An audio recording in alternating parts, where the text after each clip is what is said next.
किसका बना होता है? मीजोथीलियम का और लूज कनेक्टिव टिश्यू का बना होता है। मीजोथीलियम क्या है बच्चों? तो it is the epithelium. Epithelium आपको पढ़ाया गया है एनिमल टिश्यू में, इसलिए मैं नहीं बताऊंगा क्या है। Epithelium of visceral organ. Visceral organ के इपिथीलियम को बोलते हैं मीजोथीलियम। विसरल ऑर्गन क्या है? जो सारे सॉफ्ट एंड इंटरनल ऑर्गन है, कई बार मैंने बताया हुआ आपको। विसरल क्या है? Visceral organ are soft and internal organ. Soft and internal organ are called as visceral organ. Clear? तो जनरली देखो, जो सारे विसरल ऑर्गन है वो हमारे यही कैविटी है, यहीं पे प्रेजेंट है, ठीक है ना, विसरल ऑर्गन। और बेसिकली देखो होता क्या है, थोड़ा सा समझ लो। एक आपने नाम सुना होगा सीलोम का, मैंने एनिमल किंगडम में बहुत डिटेल में बताया हुआ आपको सीलोम। और सीलोम में बच्चों, सीलोम क्या है? कैविटी है that is lined by mesoderm. तो सीलोम क्या है? कैविटी है जिसमें किडनी, स्टोमक, सारा लार्ज इंटेस्टाइन, सारा ये सब पार्ट, एलिमेंट्री कैनाल का पार्ट, ये सारा प्रेजेंट होता है सीलोम में। क्लियर? लीवर है, सारा कुछ प्रेजेंट है सीलोम में। अब क्या है, सीलोम को, सीलोम की जो कवरिंग है, कैविटी है, उसको चारों तरफ से कवर करके रख रहा है। उस सीलोम में कैविटी हो गई, खाली जगह, तो उसकी जो कवरिंग है, मान लो ये कमरा है तो कमरे में क्या है? दीवार है चारों तरफ से। वैसे ही सीलोम है तो उसको एक कवर करेगा कोई चीज, कैविटी है तो उसको जो कवर करता है, कवरिंग, उसको बोलते हैं peritoneum. Peritoneum. Peritoneum is covering of coelom. Peritoneum is covering of coelom. Clear? Suppose ये सीलोम है सी, तो इसकी जो कवरिंग हो गई, यही हो गया peritoneum. Peritoneum double layered structure होता है। पेरिटोनियम में दो लेयर होते हैं। आउटर वन को बोलते हैं पेराइटल पेरिटोनियम, अंदर वाले को बोलते हैं visceral peritoneum. Okay, visceral peritoneum.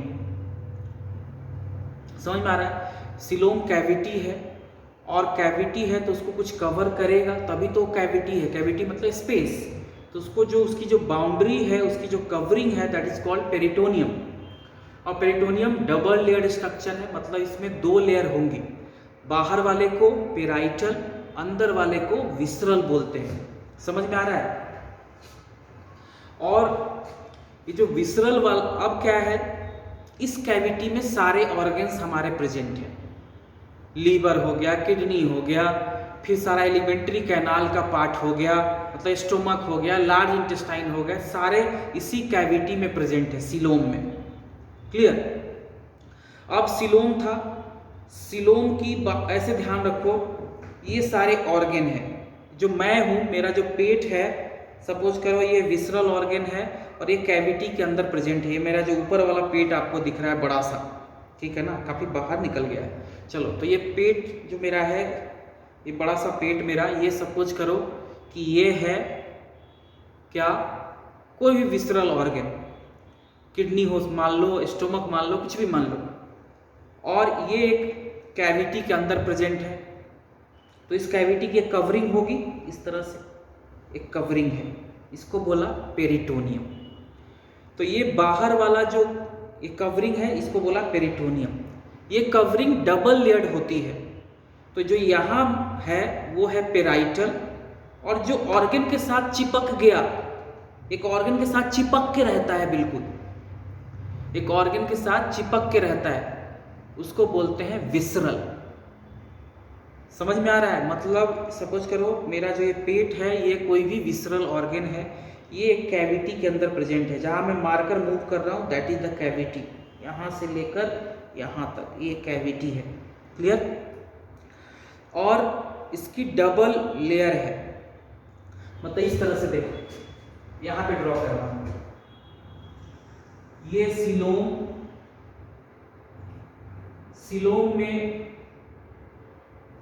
में सपोज करो ये कोई ऑर्गन, ये ऑर्गन है, इसी को बोलते हैं visceral organ, VO, visceral organ, ये ऑर्गन है। और ये पूरी कैविटी है, सी सी सी सी सी, ये पूरी कैविटी है, इस तरह से पूरी कैविटी है। तो क्या होता है, मतलब इस तरह से समझो ये पूरी कैविटी है जिसके अंदर विसरल ऑर्गन प्रेजेंट है, पूरी कैविटी, और इसकी जो कवरिंग है दैट इज कॉल्ड पेरिटोनियम। तो ये वाला हो गया, सॉरी ये हो गया पेराइटल, ये हो गया पेराइटल पेरिटोनियम, और इसके साथ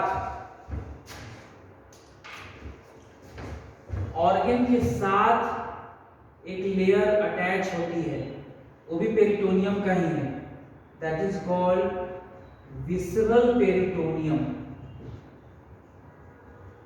विसरल पेरिटोनियम। समझ रहे हो? और ये इसके बीच में एक फ्लूइड प्रेजेंट होता है,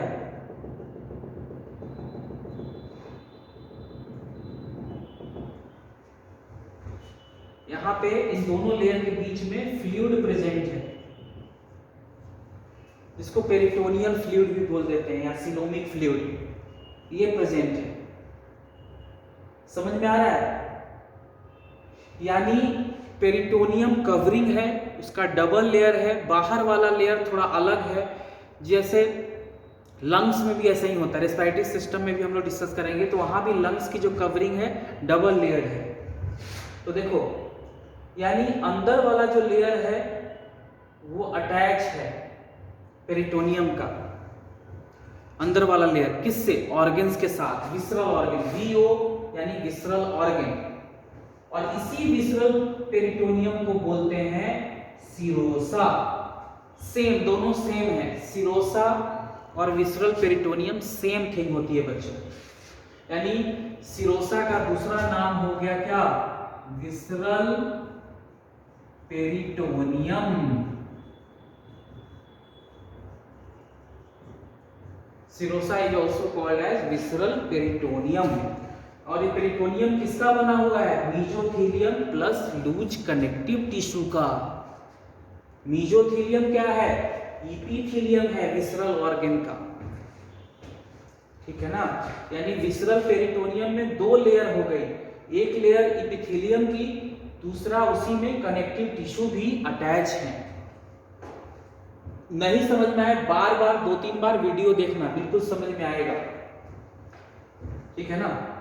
तो पहले याद रखना है सिरोसा क्या है, सिरोसा का ही ध्यान रखो कि उसका दूसरा नाम होता है विसरल पेरिटोनियम। पेरिटोनियम क्या है भाई? तो कवरिंग ऑफ सिलोम है, उसी में ऑर्गन है, मतलब ये कमरा है, कमरे के अंदर मैं ऑर्गन हूं। तो सपोज करो ये कमरे का कमरे की वाल जो है सिंगल है, लेकिन इस कमरे की 2 वाल होती मान लो, तो एक वाल ऐसा समझो कि मेरे से अटैच है अगर मैं विसरल ऑर्गन हूं तो, और दूसरा वहां है, और इसके बीच में पानी भरा हुआ है, फ्लूइड भरा हुआ है, बस सिंपल सी चीजें हैं। तो serosa is same as visceral peritoneum. अब विसरल पेरिटोनियम में क्या है? तो वो बना हुआ है मीजोथेलियम प्लस कुछ कनेक्टिव टिश्यू है। तो सिरोसा भी किसका बना होगा? मीजोथेलियम प्लस कनेक्टिव टिश्यू का। और मीजोथेलियम क्या है? तो that is the epithelium of visceral organ. समझ में आया बच्चों? तो ये ध्यान रखना।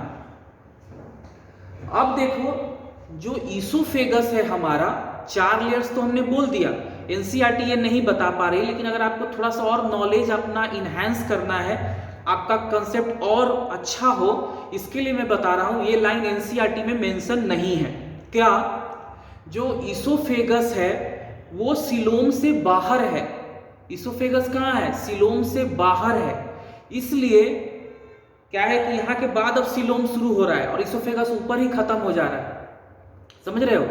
तो इसोफेगस सीलोम में नहीं होता, इसलिए यहाँ पे सिरोसा भी नहीं होता, क्योंकि सिरोसा क्या है? पेरिटोनियम है, विसरल पेरिटोनियम। विसरल पेरिटोनियम कहाँ प्रेजेंट होगा? सीलोम के अंदर, और सीलोम से इसोफेगस बाहर होता है।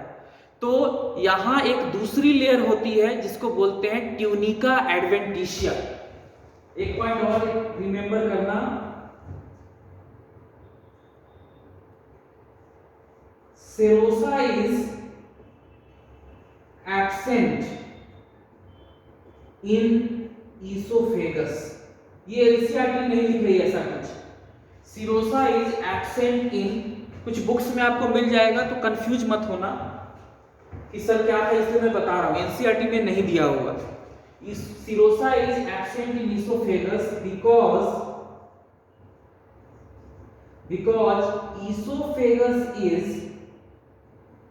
because esophagus is present outside the coelom. Esophagus is present outside the coelom. तो इसोफेगस कहाँ है? सीलोम से बाहर है। समझ में आ रहा है? सीलोम में नहीं जाता वो, सीलोम इधर से शुरू होती है, नीचे से, और ये ऊपर ही है। ठीक है? तो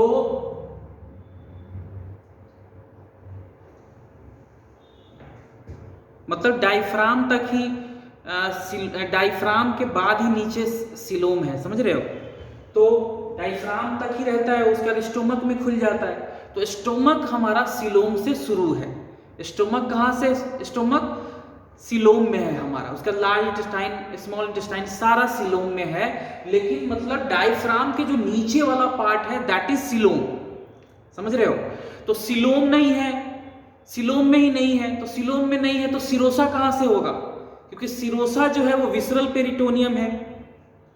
इसको इतना खिला दिया, उल्टी कर रही है। समझ में आ रहा है?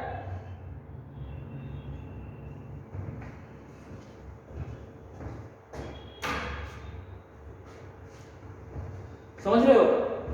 तो अब कहोगे तो अब सिरोसा तो है नहीं इसोफेगस में, तो इसोफेगस में एक और लेयर होती है इन प्लेस ऑफ सिरोसा, उसका नाम है ट्यूनिका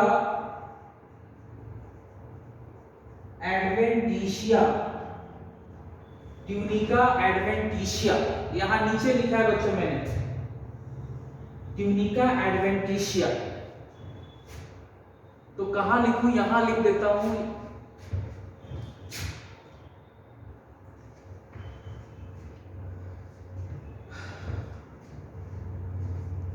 ट्यूनिका एडवेंटिशिया मींस इन इसोफेगस। इसोफेगस में क्या होगा? Serosa is absent, in place of serosa tunica adventitia is present. Tunica adventitia is present in esophagus, is present in esophagus,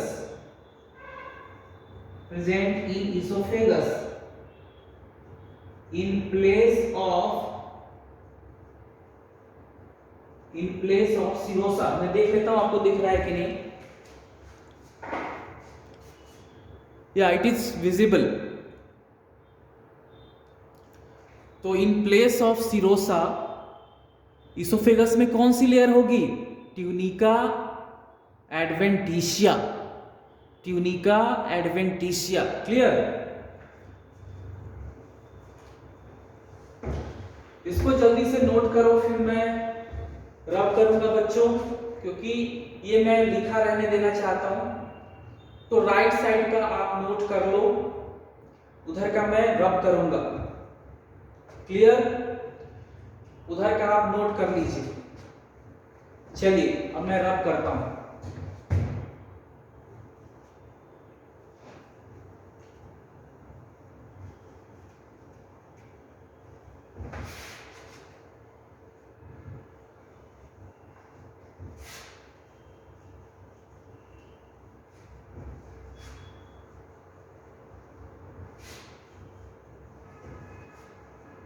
तो oesophagus में भी 4 layer ही हो गई। एनसीईआरटी इतना नहीं बता पा रही, लेकिन इसोफेगस में भी 4 लेयर है।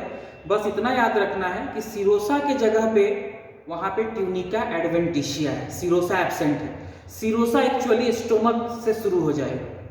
क्लियर? अब दूसरे लेयर की बात करते हैं बच्चों, मस्कुलैरिस। मस्कुलैरिस, clear? It is made up of a smooth muscle.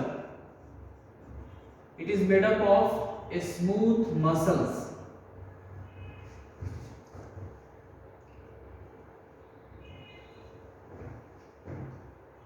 फिर it is present. It is made up of smooth muscle. तो किसका बना है? स्मूथ मसल का। कौन? मस्कुलैरिस। नाम से आपको लग रहा है मसल तो होंगे ही यहां पे। Next, it is present in 2 layers. It is present in 2 layers of muscle. It is present in 2 layer of muscle.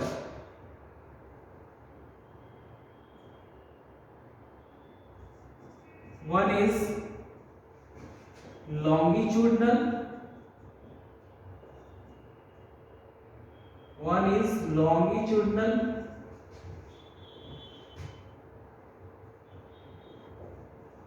second is circular. Second is circular. One is longitudinal, second is circular. Clear?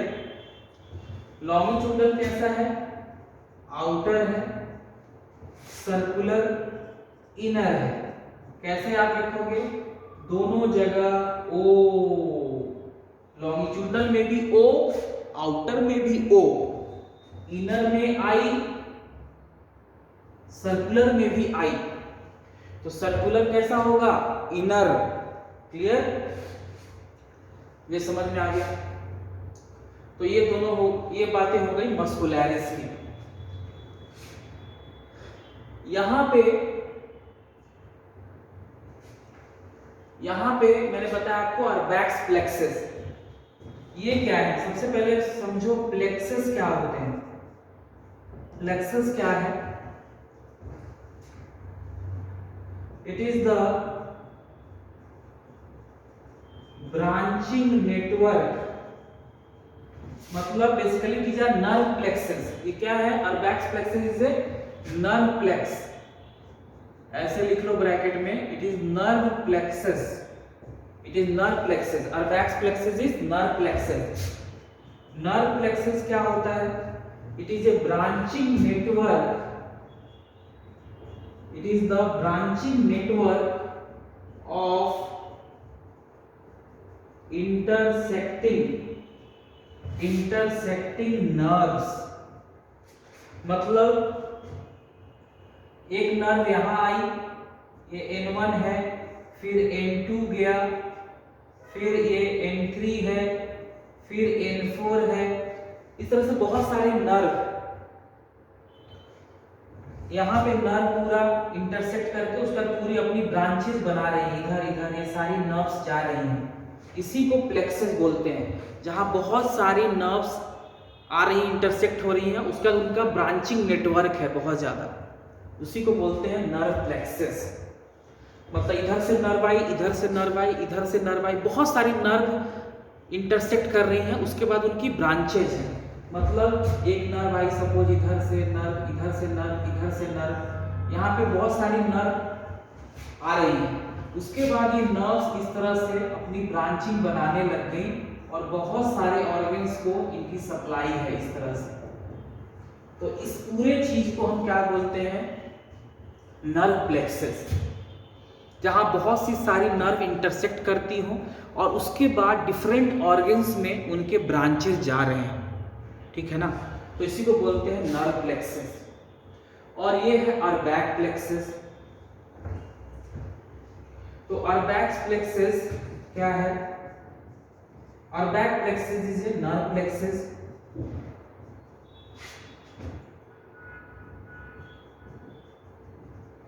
plexus is a nerve plexus consists of sympathetic and parasympathetic nerve fiber, sympathetic and parasympathetic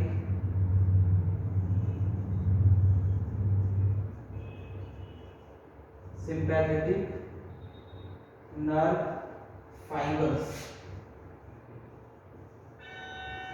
इसमें दोनों तरह के fibres होते हैं, sympathetic और parasympathetic. देखो ये दो तरह के नर्व फाइबर हैं या नर्वस सिस्टम है, सिंपैथेटिक और पैरासिम्पैथेटिक, जो हम लोग नर्वस सिस्टम में डिटेल में स्टडी करेंगे। यहाँ अभी ये समझो कि एस फॉर सिंपैथेटिक, यहाँ लिखा हो बच्चों, S for sympathetic, S for stress, कोई भी stress condition, S for sympathetic, S for stress condition, कोई भी स्ट्रेस कंडीशन हो। सपोज शेर आ गया, लायन आ गया आपके पास, भूत, चुड़ैल, डायन, किसी को देख लिया आपने, या अपनी वाइफ से आप लड़के आए हैं, या किसी का गर्लफ्रेंड के साथ या बॉयफ्रेंड के साथ ब्रेकअप हो गया, that is also stressful condition. शेर का आ जाना, अब शेर आएगा तो आप भागेंगे ही, डरावना बहुत स्ट्रेस। आप इंटरव्यू फेस करने जा रहे हैं, एग्जाम देने जा रहे हैं, इन सब में क्या होता है, हमारा सिंपैथेटिक नर्वस सिस्टम काम करने लग जाता है। S for sympathetic, S for stress, clear. अब एग्जाम या किसी भी स्ट्रेसफुल कंडीशन में क्या होगा, जैसे ही आपने शेर को देखा, पसीना आना शुरू, सलाइवेशन हमारा बंद, क्यों, गला सूखने लगता है। शेर का या लायन का सलाइवेशन बढ़ जाएगा, उसका लार टपकना शुरू, आपका बंद, आपका ब्लड प्रेशर बढ़ जाएगा, आपका हार्ट बीट बढ़ जाएगा, हार्ट रेट जो कह रहे हैं वो भी बढ़ जाएगा, ठीक है ना। स्वेटिंग होने लगेगी, हमारा गैस्ट्रिक सिक्रीशन ये सब बंद हो जाएगा, सारे सिक्रीशंस बंद हो जाएंगे, स्लाइवा नहीं निकलेगा। तो ये सब होता है सिंपैथेटिक नर्वस सिस्टम से। पैरासिम्पैथेटिक उसका उल्टा है, वो हार्ट रेट को, ब्लड प्रेशर को, सबको नॉर्मल करता है, समझ रहे हो। तो ये है सिंपैथेटिक और पैरासिम्पैथेटिक का मतलब। तो यहाँ पे दोनों तरह के नर्व फाइबर हैं। अब क्या काम है देखो, तो अर्बैक प्लेक्सस का काम होता है to control the peristalsis, peristalsis को कंट्रोल करना। पेरिस्टाल्सिस क्या है, a series of muscular movement is peristalsis, series of muscular movement is called as peristalsis. मतलब खाना, फूड जो है वो ईसोफेगस से स्टोमक में और स्टोमक से फिर इंटेस्टाइन में जाता है, कैसे, पेरिस्टाल्टिक मूवमेंट से, मसल के मूवमेंट से जाता है। तो जो मसल मूवमेंट है, बार बार होना मसल का मूवमेंट, दैट इज पेरिस्टाल्सिस। तो अभी मैं डिफिनीशन लिख लूंगा तो और आपको समझ में आएगा। तो अब नर्व प्लेक्सस, अर्बैक प्लेक्सस का फंक्शन मैं लिखूंगा बच्चों, तो इसको मैं रब करूंगा, आप एक बार नोट कर लो या आप जैसे भी हो इसको मैनेज कर लेना। राइट साइड में फिर रब कर रहा हूं मैं,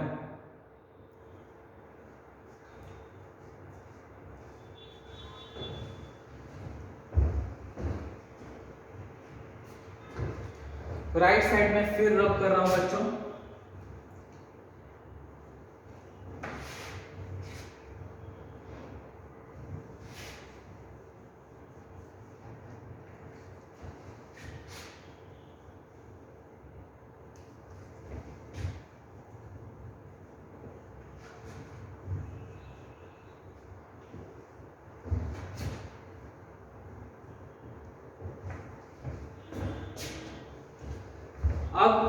और बैक्स प्लेक्सिस क्या करता है बच्चों?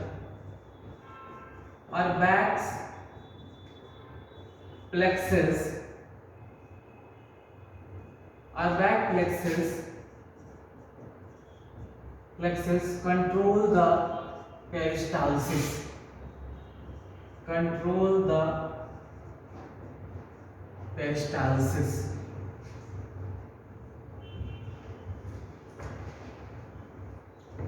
पेरिस्टालसिस क्या है देखो, पेरिस्टालसिस क्या है? एनसीईआरटी लिख रही है it is A series of, मतलब बार बार मसल कॉन्ट्रैक्ट करना, it is A series of muscular contraction, it is A series of muscular contraction. और क्या है, और ध्यान से समझो, इससे और क्लियर होगा आपको, it is involuntary,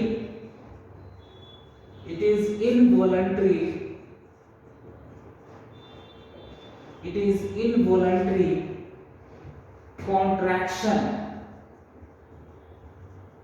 and relaxation, it is the involuntary contraction and relaxation of longitudinal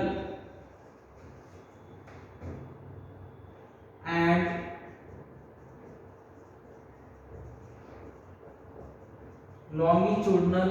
circular muscles,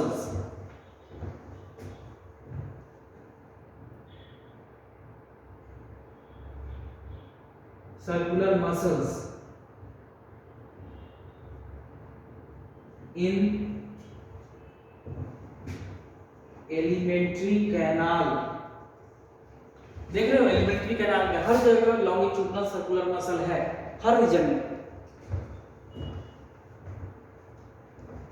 It is involuntary contraction and relaxation of longitudinal muscles in alimentary canal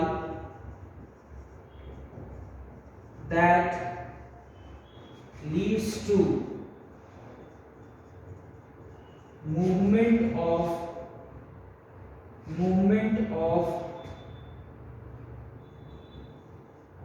food from esophagus to stomach, esophagus to stomach, and then intestine, then small intestine, or stomach and then intestine लिख लो, दोनों, both and intestine,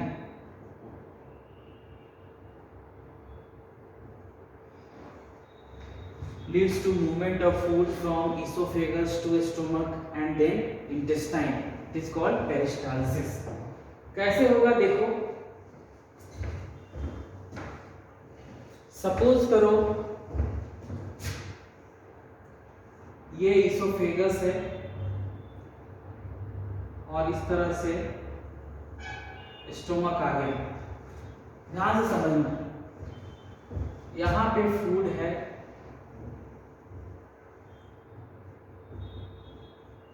देख लो आपको दिख रहा है या नहीं, यहाँ पे फूड है, हाँ दिख रहा है बच्चों, यहाँ पे फूड है बच्चों। अब क्या होगा पेरिस्टालसिस में, फूड के जस्ट ऊपर देखो दो तरह के मसल्स हैं, दो कलर से बनाता हूं। ये है लॉन्गिट्यूडनल जो लेंथ वाइज है, these are longitudinal lengthwise. मान लो इस तरह का इसोफेगस है, ट्यूबुलर स्ट्रक्चर, तो सर्कुलर मसल ऐसे, जहां पे मैं मार्कर मूव कर रहा हूं, मतलब अंदर ही अंदर ऐसे ट्यूबुलर स्ट्रक्चर है ना इसोफेगस, तो ऐसे ऐसे सर्कुलर मसल है, और उसके लेंथ वाइज क्या है, लॉन्गिट्यूडनल मसल। तो दीज आर लॉन्गिट्यूडनल, ये लॉन्गिट्यूडनल मसल हो गया। और जो बच्चों अंदर की तरफ है ऐसे, पूरा अंदर की तरफ, दैट इज सर्कुलर। ठीक है। अब देखो यहां पे सपोज करो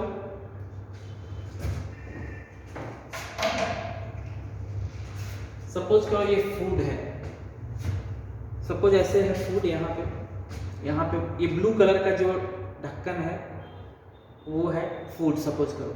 तो पहले यहाँ पे क्या होता है, मसल कॉन्ट्रैक्ट करते हैं, सर्कुलर मसल यहाँ पे ऐसे कॉन्ट्रैक्ट करते हैं, तो फूड नीचे जाता है। आप समझ सकते हो किसी भी ट्यूबुलर स्ट्रक्चर में आप ऐसे मान लो पानी फ्लो कर रहा है, तो आप अगर ऐसे दबाओगे तो क्या होगा, पानी नीचे जाएगा। वैसे ही फूड के ऊपर मसल्स कॉन्ट्रैक्ट करते हैं। कौन मसल? Circular muscle. तो इस तरह से कॉन्ट्रैक्शन हो गई, इस तरह से कॉन्ट्रैक्ट किए तो फूड कहाँ जाएगा, नीचे। और उसी टाइम ये मसल भी ऐसे, फूड है यहाँ पे, अब किसी पाइप में सपोज करो यहाँ फूड है, तो ऐसे आपने पाइप को ऐसे दबाया तो फूड कहाँ जाएगा, नीचे। प्लस उसी समय जो ये लॉन्गिट्यूडनल मसल्स हैं ये भी कॉन्ट्रैक्ट कर जाते हैं, तो फूड नीचे आ जाता है। फिर ये रिलैक्स, फिर कॉन्ट्रैक्ट, फिर नीचे आया फूड, फिर सर्कुलर मसल कॉन्ट्रैक्ट और नीचे गया, लॉन्गिट्यूडनल मसल भी कॉन्ट्रैक्ट। तो लॉन्गिट्यूडनल मसल ऐसे कॉन्ट्रैक्ट किया तो लेंथ और छोटी हुई इसोफेगस की, और सर्कुलर मसल कॉन्ट्रैक्ट किया तो फूड नीचे गया।